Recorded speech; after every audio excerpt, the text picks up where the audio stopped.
Bismillahirrahmanirrahim. Assalamualaikum warahmatullahi wabarakatuh. Pada kesempatan kali ini saya akan menyampaikan sejarah mengenai peradaban Mesir kuno. Tujuan saya menyampaikan sejarah ini adalah untuk menambah wawasan kita semua agar kita dapat mengetahui hal-hal yang berkaitan mengenai sejarah-sejarah di masa lalu. Nah, langsung saja kita akan masuk ke dalam pembahasannya. Mesir kuno adalah suatu peradaban yang berkembang di bagian timur Laut Afrika. Peradaban ini terpusat di sepanjang Sungai Nil yang panjangnya adalah 6.400 km. Peradaban ini dimulai dengan penyatuan Mesir Hulu dan Hilir sekitar tahun 3150 sebelum Masehi. Lembah Sungai Nil yang subur mendorong masyarakat untuk bertani. Hasil pertanian adalah gandum, kemudian sekoi dan jelai padi-padian yang biji atau buahnya yang keras. Nah, air Sungai Nil dimanfaatkan untuk irigasi dengan membangun saluran air. Nah, peranan Sungai Nil adalah sebagai sarana transportasi perdagangan. Banyak perahu dagang melintas Sungai Nil.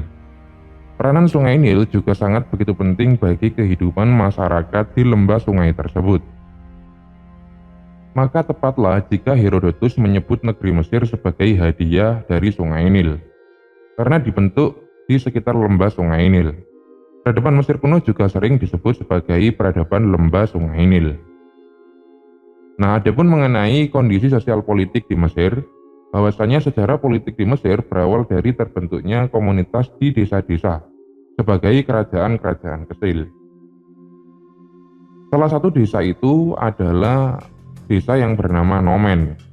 Desa tersebut berkembang menjadi kota dan berkembang lagi menjadi dua kerajaan kecil, yaitu Kerajaan Mesir Hilir dan Kerajaan Mesir Hulu, yaitu sekitar tahun 4000 sebelum Masehi. Kemudian pada tahun 3050 sebelum Masehi, seorang penguasa yang bernama Menes mempersatukan kedua kerajaan menjadi kerajaan Mesir besar.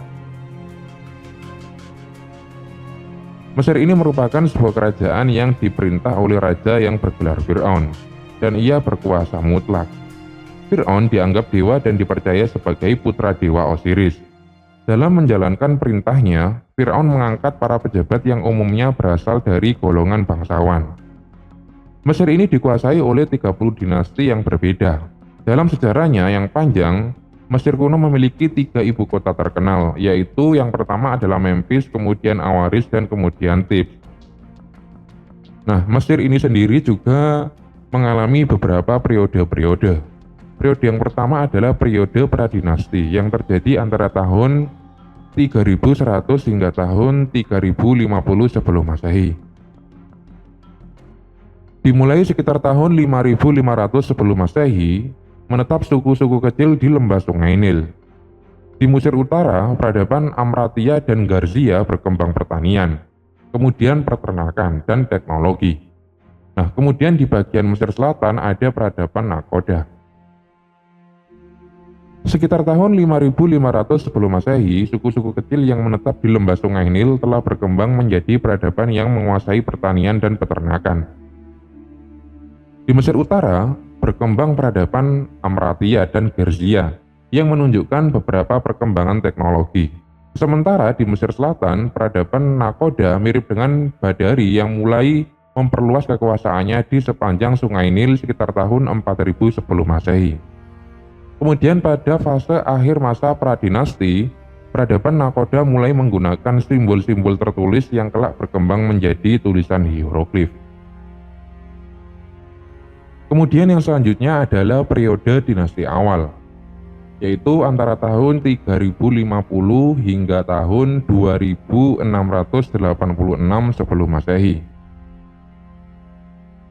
Di masa awal, Fir'aun memperkuat kekuasaan terhadap Mesir Hilir dengan mendirikan ibu kota di Memphis, dan meningkatnya kekuasaan dan kekayaan Fir'aun pada periode dinasti awal tercermin dari bangunan mastabah atau makam yang rumit dan bangunan-bangunan pemujaan di tempat makam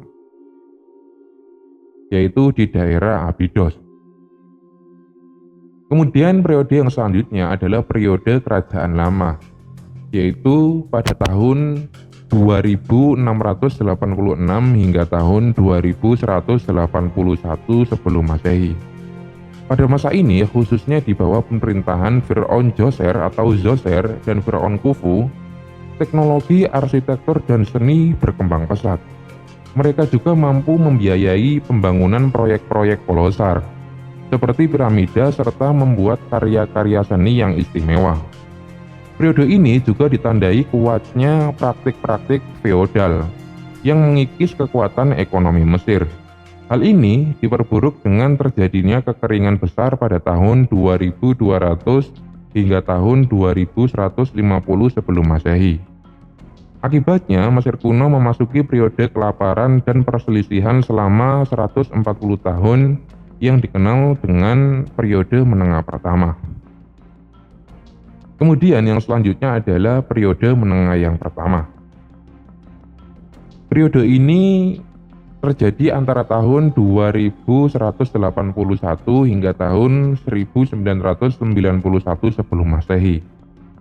Setelah pemerintahan pusat Mesir runtuh pada akhir periode Kerajaan Lama, pemerintah tidak lagi mampu mendukung atau menstabilkan ekonomi. Sehingga ketika itu, gubernur-gubernur tidak lagi menggantungkan diri kepada Fir'aun, karena kekurangan pangan dan sengketa politik meningkat. Dalam perkembangannya, pemimpin lokal mulai merebut kekuasaan, sehingga pada tahun 2160 sebelum Masehi, penguasa-penguasa di Heraklopolis menguasai Mesir Hilir dan keluarga Intef yang berada di Thebes untuk mengambil alih Mesir Hulu.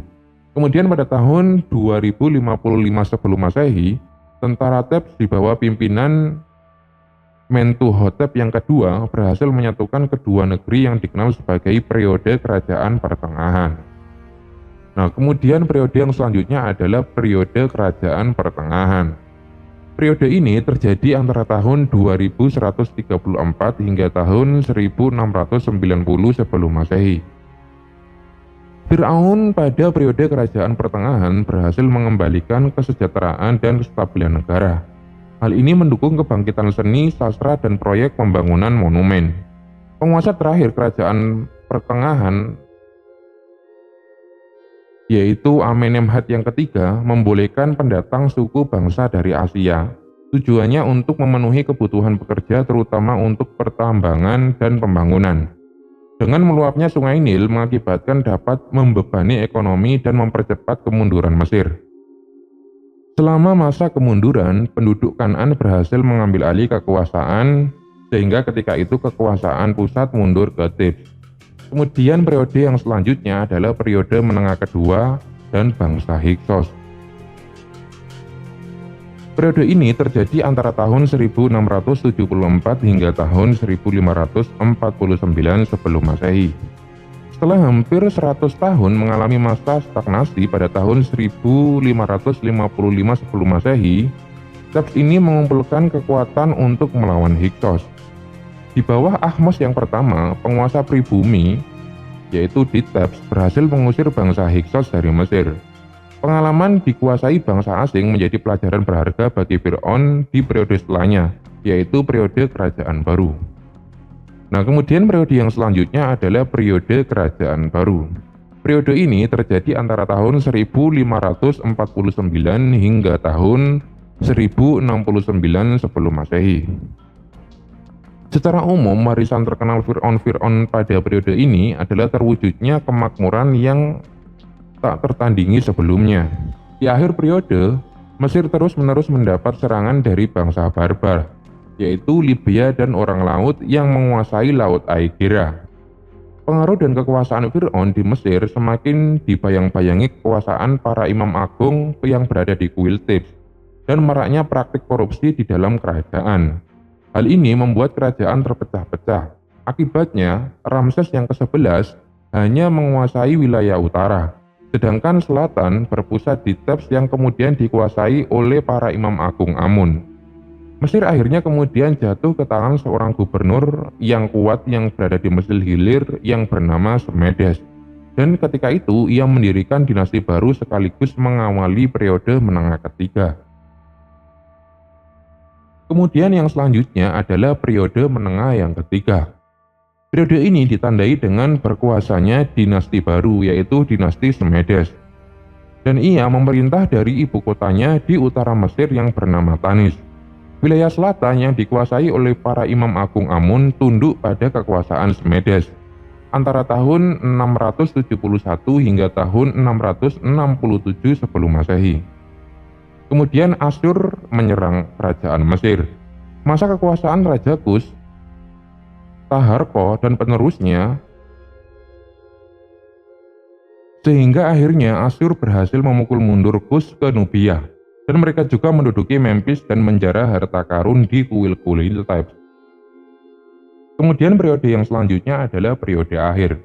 Periode ini terjadi antara tahun 672 hingga tahun 332 sebelum Masehi. Bangsa Asyur tidak bermaksud menduduki Mesir secara permanen. Akan tetapi mereka menyerahkan kekuasaan Mesir kepada vasal-vasal pribumi yang dikenal sebagai Raja-Raja Sais. Di bawah Raja Sais, Mesir mengalami kebangkitan singkat dalam bidang ekonomi dan budaya. Pada tahun 525 sebelum Masehi, bangsa Persia dari Kekaisaran Akhmenid yang ketika itu dipimpin oleh Kambias yang kedua menaklukkan Mesir dan mengambil alih gelar Fir'aun serta menyerahkan Mesir kepada seorang satrapi atau semacam gubernur provinsi. Kemudian yang selanjutnya adalah periode dinasti Ptolemeus. Periode ini terjadi antara tahun 332 hingga tahun 30 sebelum Masehi. Pada tahun 3302 sebelum Masehi, Alexander menaklukkan Mesir dengan sedikit perlawanan dari bangsa Persia. Pemerintahan yang didirikan oleh penerus Alexander dibuat berdasarkan sistem Mesir yang beribukotakan di Alexandria. Budaya Yunani tidak menggantikan budaya Mesir. Penguasa dinasti Ptolemeus mendukung tradisi lokal untuk menjaga kesetiaan rakyat, dan mereka juga membangun kuil-kuil dalam gaya Mesir, dan mendukung kultur tradisional dan menggambarkan diri mereka sebagai Fir'aun. Meskipun telah berusaha memenuhi tuntunan warga, dinasti Ptolemeus tetap menghadapi tantangan. Situasi seperti ini dimanfaatkan penguasa Romawi untuk menyerang Mesir. Mesir kemudian akhirnya tunduk pada penguasa Romawi sekitar tahun 30 sebelum Masehi. Kemudian yang selanjutnya adalah periode kekuasaan Romawi, yaitu pada tahun 30 sebelum Masehi hingga tahun 300-an Masehi. Pada saat Mesir berada di bawah kekuasaan Romawi, mereka masih mempertahankan beberapa tradisi. Pada pertengahan abad, pengaruh agama Kristen mulai mengakar di Alexandria karena dianggap mengancam tradisi lokal. Muncul penganiayaan terhadap orang-orang Kristen yang memuncak pada masa pemerintahan Kaisar Diocletianus, yaitu pada tahun 303 Masehi. Kemudian di bawah Kaisar Theodosius pada tahun 391 Masehi, agama Kristen bahkan menjadi agama resmi Kekaisaran Romawi atau agama negara. Konsekuensinya, ritus pangan pada masa sebelumnya dilarang dan kuil-kuil ditutup. Kemudian selanjutnya adalah mengenai sistem kepercayaan peradaban Mesir kuno. Nah, kepercayaan terhadap kekuatan gaib dan adanya kehidupan setelah kematian merupakan kepercayaan yang dipegang secara turun-temurun. Orang Mesir percaya bahwasanya dewa-dewa perlu diberi sesajen untuk mencegah amarah mereka. Dewa-dewa disembah dalam sebuah kuil. Kuil tidak dijadikan sebagai tempat ibadah, melainkan pada hari tertentu patung dikeluarkan untuk kemudian disembah oleh masyarakat. Nah, masyarakat Mesir juga mempercayai pada adanya kehidupan sesudah kematian, dan mereka juga menginginkan agar jiwa atau roh mereka dapat hidup selamanya. Oleh karena itu, mereka merancang cara-cara mengawetkan jenazah dengan membalsem atau pemumian. Kemudian yang selanjutnya adalah tulisan hieroglif. Hieroglif ditemukan tertulis di dinding piramida, tugu obelistik maupun daun papirus. Huruf hieroglif terdiri dari gambar dan lambing berbentuk manusia, hewan, dan benda-benda. Setiap lambang juga memiliki makna. Tulisan hieroglif berkembang menjadi lebih sederhana, kemudian dikenal dengan tulisan hieratis atau tulisan suci. Adapun yang selanjutnya adalah mengenai ilmu pengetahuan dan teknologi.